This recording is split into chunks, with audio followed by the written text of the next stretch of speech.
चलिए भाई, तो बच्चों आपको याद होगा हमने शॉर्ट टर्म प्रोडक्शन फंक्शन पढ़ा था और मैंने वहां पे आपको causes of increasing returns, diminishing returns, negative returns पढ़ाए थे। फिर लॉन्ग रन में तीन बातें की हमने। जितना इनपुट बढ़ा, अगर आउटपुट उससे ज्यादा हो गया प्रोपोर्शनेटली, तो वो इंक्रीजिंग रिटर्न्स टू स्केल है। व्हाट? सेम, जितना इनपुट बढ़ा उतना ही आउटपुट बढ़ा, तो it is constant returns to scale. जितना इनपुट बढ़ाया आउटपुट उससे कम बढ़ा है, that is diminishing returns to scale है। लॉन्ग रन में आपका लेबर और कैपिटल दोनों वेरिएबल होता है। समझ में आ गई बात? तो जैसे वहां पे कॉजेज पढ़े थे बच्चों, यहां पे भी कॉजेज हैं। And what we call these causes as, हम इन कॉजेज को दो कैटेगरीज में डिफाइन करते हैं बच्चों। पहली कैटेगरी है इकोनॉमीज और दूसरी कैटेगरी क्या है? Dish economy. हर वो चीज जिससे आपकी कॉस्ट कम हो, प्रॉफिटेबिलिटी बढ़ जाए, is called as what? Economy. एक पर्टिकुलर ऑर्गेनाइजेशन को हो रही है तो इट इज इंटरनल, और पूरी इंडस्ट्री को हो रही है तो इट इज एक्सटर्नल। गवर्नमेंट ने कार्स पे जीएसटी 28% से बढ़ा के 35% कर दिया, सबके प्रॉफिट्स कम हो जाएंगे, तो ये डिस इकोनॉमी होगी, एक्सटर्नल नेचर की। व्हाट? एक्सटर्नल। मारुति के प्लांट में भगवान न करे आग लग जाए तो भाई इनको नुकसान हो जाएगा। क्या सारी कंपनीज को लॉस हो जाएगा? सिर्फ किसको लॉस होगा? मारुति को। This is called as internal diseconomy. तो डिस इकोनॉमी का मतलब कॉस्ट बढ़ेगी, प्रॉफिट घटेगा। इकोनॉमीज का मतलब कॉस्ट घटेगी और प्रॉफिट बढ़ेगा। इंटरनल मतलब एक फर्म को और एक्सटर्नल मतलब पूरी इंडस्ट्री को। खोपड़े में बात गई? चलिए, आपकी बुक्स में शायद ये चीज कॉस्ट चैप्टर में दिए चल रहे हैं, ये चीज आपकी बुक्स में सो कॉल्ड प्रोडक्शन फंक्शन में नहीं मिलेगी, तो यहां से पढ़ लेते हैं, वहां से फिर रिवाइज कर लेंगे एक बार हम लोग। ओके, इंटरनल इकोनॉमीज किसको होती है बच्चों? फर्म को या इंडस्ट्री को? फर्म को। इंटरनल डिसइकोनॉमीज भी किसको होंगी? फर्म को। आपके मोहल्ले में लाइट नहीं आ रही है तो सिर्फ आपका मोहल्ला परेशान है या सब परेशान है? आपका मोहल्ला। बट ग्रिड ही फेल हो गई पूरी की पूरी, सब परेशान होंगे। That is called as what? External. Is that clear? तो इंडस्ट्री के ऊपर असर पड़ेगा तो एक्सटर्नल, फर्म के ऊपर पड़ेगा तो internal. FDI policy, foreign direct investment, retail में पूरा 100% ले और पूरा पैसा अपना वॉलमार्ट खोल लो यहाँ पे, तो ये वॉलमार्ट के लिए और हर कंपनी के लिए बेनिफिशियल होगा। तो सबके लिए है तो एक्सटर्नल, बेनिफिशियल है तो इकोनॉमी। इससे सिर्फ रिलायंस को झटका लगेगा और किसी को नहीं लगेगा। मेरा एग्जांपल है ये। ओके, तो सिर्फ रिलायंस को झटका लगेगा तो इट इज इंटरनल, झटका लगेगा तो इट इज इकोनॉमी। बट जो लोकल सो कॉल्ड होलसेलर्स हैं, गवर्नमेंट ने वॉलमार्ट को परमिशन दिया इंडिया में कि आप बिग बाजार, रिलायंस स्मार्ट ऐसा स्टोर नहीं सेटअप कर सकते। आपको यहां पे बिजनेस करने की परमिशन मिलेगी, आप सिर्फ दुकानदारों को सामान बेचोगे, होलसेलर्स को बेचोगे, आप सीधे कस्टमर को सामान नहीं बेच सकते, क्योंकि भाई आपकी बाइंग तो इतनी सस्ती है, दुकानदार बेचारे मर जाएंगे। तो लाइक लखनऊ में एक स्टोर खोल दिया वॉलमार्ट ने, तो ये स्टोर सिर्फ शॉपकीपर्स को सामान बेचेगा, रिटेलर्स को नहीं बेचेगा। बट रिलायंस रिटेलर्स, सॉरी मैं रिटेलर्स बोल गया, डायरेक्ट कस्टमर्स को नहीं बेचेगा। तो इंडिया में हमने अगर टैक्स कम कर दिया ऑटोमोबाइल्स पे, 28% जीएसटी था 18 हो गया, अभी वॉशिंग मशीन पे 28 से 18 हो गया चिल्ड्रन, अभी नहीं होगा इसको साल 2 साल, तो वॉशिंग मशीन सस्ती हो जाएंगी कि महंगी हो जाएंगी? सस्ती। ये हर कंपनी की वॉशिंग मशीन सस्ती होगी या सिर्फ सैमसंग और वर्लपूल की? सबकी सस्ती होगी तो बिजनेस बढ़ेगा। इकोनॉमी की डिस इकोनॉमी? इकोनॉमी। और सबके लिए फायदा है तो इट इज एक्सटर्नल। बारिश हो गई, स्कूल बंद हो गए सारे शहर के, तो बच्चों के लिए अच्छी बात है कि नुकसान है?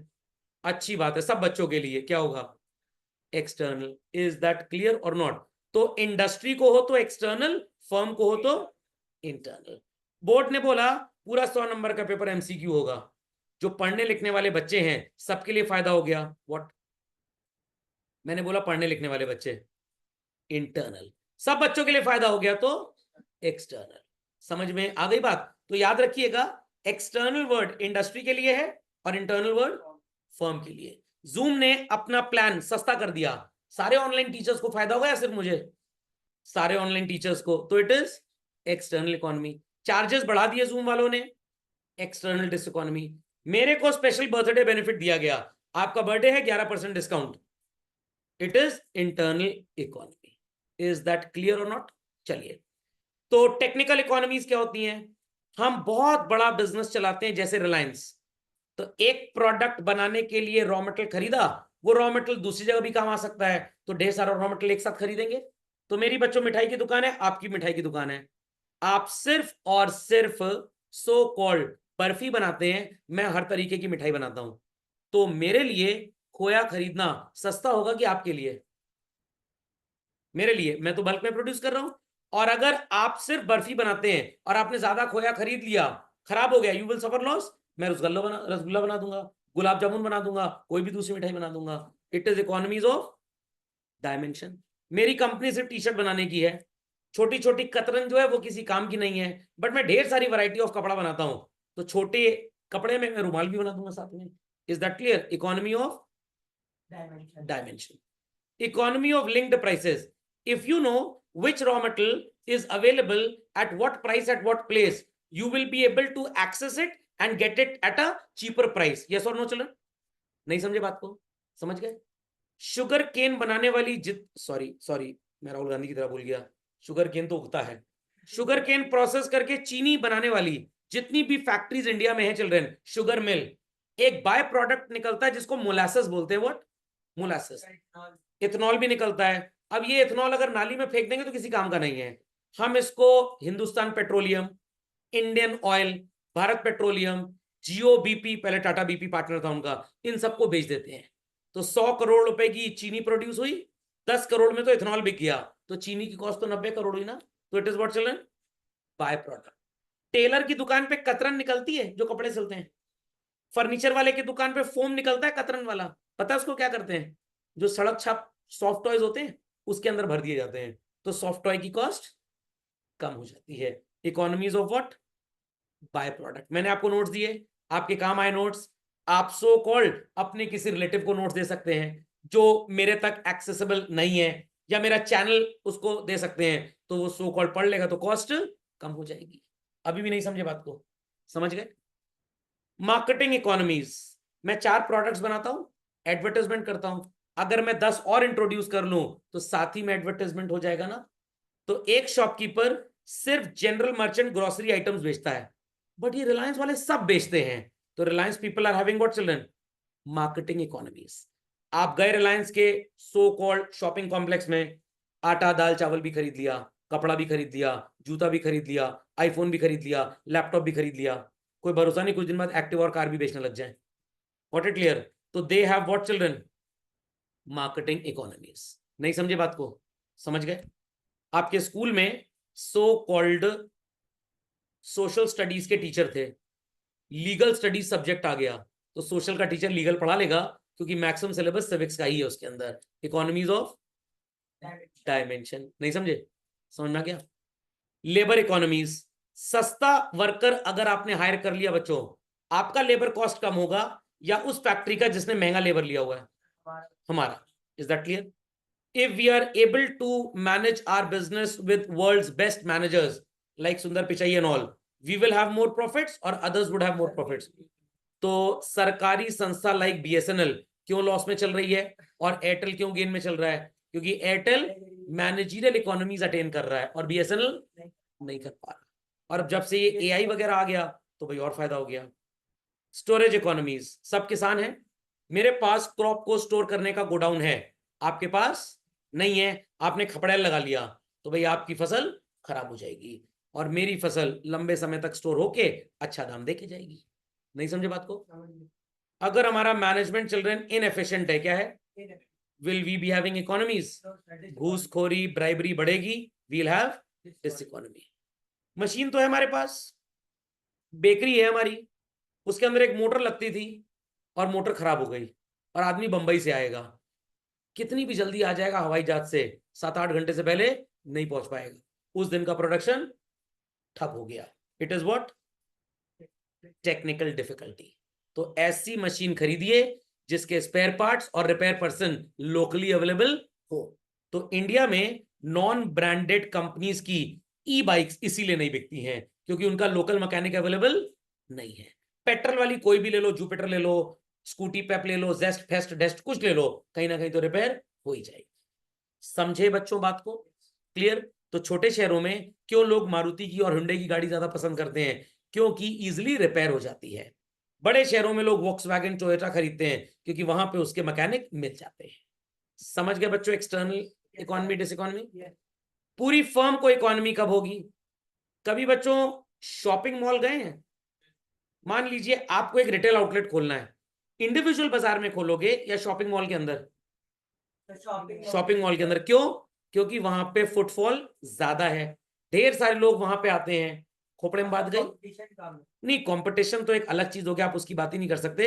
आज तो जमाना मार्केटिंग का अलग है। जहां पे 50 वेजिटेबल वेंडर्स हैं, वहीं पे मैं अपनी सब्जी का ठेला लगाऊं या एकदम अलग थलग? ना ना ना ना ना, अलग थलग तो कोई आएगा ही नहीं, कोई आएगा ही नहीं, कोई आएगा ही नहीं। समझ में आ गया? जहां पे ऑलरेडी 15 दुकानें शर्ट्स ट्राउजर्स जीन्स की हैं, वहां पे दुकान खोले वहां से 10 किलोमीटर दूर, वहीं पे। वहां पे कोई सो कॉल्ड मार्केट अगर होती तो ढेर सारे लोग वहां पे दुकान खोल लेते ना अपनी। वो एक अलग चीज है। तो वहां पे तो स्टार्टिंग में आपको डिसइकोनॉमी हो जाएगी क्योंकि आपका मैनेजमेंट इनएफिशिएंट होगा। Is that clear? मान लीजिए आपका स्कूल है, अब किसी को बुक शॉप खोलनी है नियर टू दैट एरिया जहां ऑलरेडी बुक शॉप्स हैं, जैसे दिल्ली में चावड़ी बाजार, समझ में आ गया, और हमारे इलाहाबाद में यूनिवर्सिटी रोड, या एकदम दूर दुकान खोल लेना पे, यहाँ यूनिवर्सिटी और हॉस्टल कुछ नहीं है, वहीं पे खोलें क्योंकि वहां उस तरह का कस्टमर आएगा। बात समझ में आ गई? बिल्कुल डाइवर्ट नहीं होगा।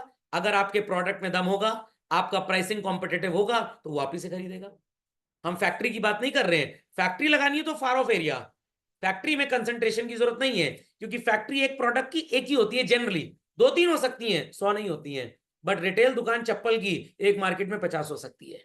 तो जैसे इलाहाबाद एरिया में नियर रेलवे स्टेशन एक एरिया लीडर रोड, वहां सारी दवाई की दुकानें हैं। तो भैया आपको भी अगर दवाई का बिजनेस करना है तो आप कहाँ दुकान खोलोगे? पीवीआर के बगल में? वहां कोई आएगा ही नहीं। आप वहीं दुकान खोलेंगे जहां उस तरह के ऑलरेडी बिजनेसमैन होंगे। समझ में आ गया कृषि की बात को? बात को थोड़ा गहन अध्ययन किया करिए। गीतिका जी, तुषार जी, पापकी जी, समझ गई?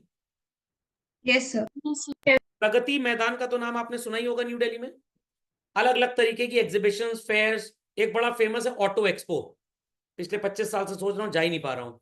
क्यों? वहां पे एग्जीबिशन में लोग आते हैं समझने के लिए कौन सा नया प्रोडक्ट चल रहा है, किस प्राइस पे कौन सी चीज मिलेगी हमको, इकोनॉमीज ऑफ इंफॉर्मेशन। ऐसी वेबसाइट्स भी हैं आजकल, प्राइसदेखो.com, व्हाट इट क्लियर? तो वहां पे आप प्राइस चेक कर सकते हैं, किस प्राइस पे कौन सी चीज मिल रही है, कंपेयर भी कर सकते हैं, what it clear? Thereafter there is a website, मेरे को ना, इंडिया मार्ट, यस, इंडिया मार्ट में आपको वो चाइना, एक चाइना की वेबसाइट है, नाम नहीं याद आ रहा, हाँ, alibaba.com, समझ में आ गया?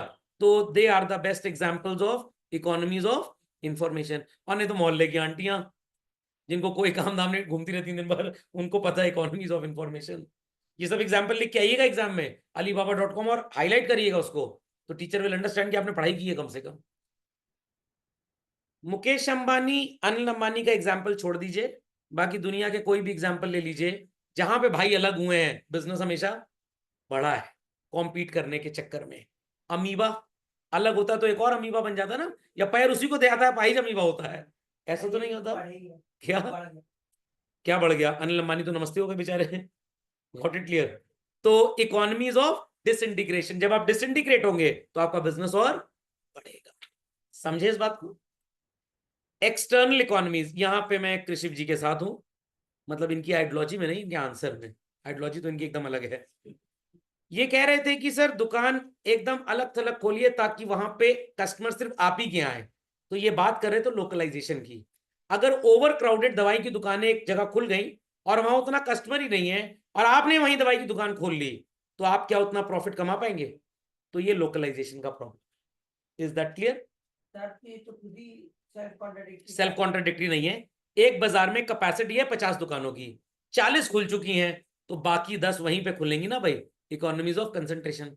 50 की कैपेसिटी है, 52 खुली हुई वहां पे, आप भी अपनी दुकान वहीं खोल लिए, ठेंगा प्रॉफिट कमा पाएंगे आप। क्या हो गया? लोकलाइजेशन हो गया यहाँ पे। अब समझ में आ गया? तो आपको स्टडी करनी पड़ेगी कि आप कहीं लोकलाइज ना हो जाएं। खोपड़े में बात गई? पक्का? मोर कंपटीशन, वही बात है, दुकानें ऑलरेडी एग्जिस्ट कर रही थी, जरूरत नहीं थी, आपने भी वही दुकान खोल ली, कंपटीशन बढ़ जाएगा, प्रॉफिट कम हो जाएगा। और यहां पे आपको अगर एक्सपेंसिव एफओपीज मिलते हैं, जैसे सर मॉल के अंदर इलेक्ट्रिसिटी महंगी होती है, मेंटेनेंस चार्ज देना पड़ता है, रेंट ज्यादा होता है, नौकर महंगा आपको मिलेगा, तो तो आपके प्रॉफिट्स हमेशा कम होंगे।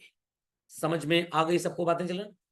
तो इसी के साथ हमारा प्रोडक्शन फंक्शन होता है समाप्त। इकोनॉमी ऑफ लिंक प्राइसेस का मतलब ये हो गया कि भाई यू कैन, जैसे यहाँ पे नहीं था इकोनॉमी ऑफ इंफॉर्मेशन, आप ये चेक कर सकते हैं कि कौन सा रॉ मटेरियल कहां पे किस प्राइस पे मिल रहा है और आपका कॉम्पिटिटिव फिनिश्ड प्रोडक्ट किस पर्टिकुलर हायर प्राइस पे कहां बिक सकता है, तो आप उसी बाजार में उसको बेचेंगे जाकर। Is that clear? That is you can say as linked prices. खोपड़े में बात गई चलन? पक्का? तो ये तो मैंने आपको लॉस ऑफ प्रोडक्शन पूरा बता दिया, बट एक बार मैं इसका फॉर्मल दूसरी वाली पीपीटी से फिर से ज्ञान आपको दे दूंगा। था बस कॉन्सेप्ट इतना ही। ये चीज आपकी बुक में शायद कॉस्ट चैप्टर में, जहां तक मेरे को याद है, इस चैप्टर में शायद नहीं होगी, दी हुई इस चैप्टर में नहीं है ना? हाँ, ये कॉस्ट में बेसिकली। कोई बात नहीं, वहां पे फिर से रिवाइज कर लेंगे। ठीक, कोई क्वेरी किसी की भाई? गीतिका जी पाफकी जी कोई क्वेरी? तुषा जी कोई क्वेरी? No sir. चलिए, आज की सेवाएं यही समाप्त होती हैं बच्चों।